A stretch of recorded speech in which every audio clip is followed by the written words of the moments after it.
জাপানে বসে খাচ্ছি দেশে বানানো আমসত্ত্ব। আজকে সেটাই শেয়ার করব আপনাদের সাথে।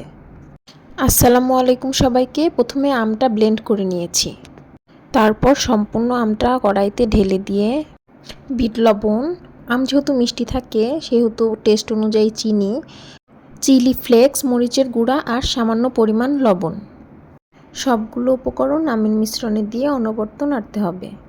খেয়াল রাখতে হবে যেন কড়াইয়ের সাথে লেগে না যায়।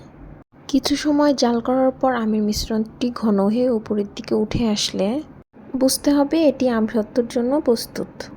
তখনই একটি স্টিলের ট্রেতে সরিষার তেল ব্রাশ করে আমসত্ত্বের মিশ্রণটি ছড়িয়ে দিতে হবে, যে ক্লিপটি আমার নেওয়া হয়নি। তারপর 2-3 দিন রোদ দিয়ে আমার আমসত্ত্ব রেডি। যাদের বাসায় তেমন রোদের ব্যবস্থা নাই তারা রান্নার সময় গ্যাসের চুলার নিচে রেখেও আমসত্ত্বটি শুকিয়ে নিতে পারবেন।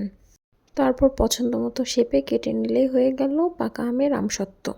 আর নর্মাল ফ্রিজে বছর পর্যন্ত সংরক্ষণ করা যায়। খেতেও অসম্ভব মজা হয়, দোকানের আমসত্ত্বর থেকে কোনো অংশে কম নয়। আমি মূলত আমার হাজব্যান্ডের জন্য বানিয়ে নিয়ে এসেছিলাম জাপানে। সে তো আলহামদুলিল্লাহ খুবই পছন্দ করেছে। আপনারাও সবাই ট্রাই করবেন, দোয়া করবেন আমার জন্য। আল্লাহ হাফেজ।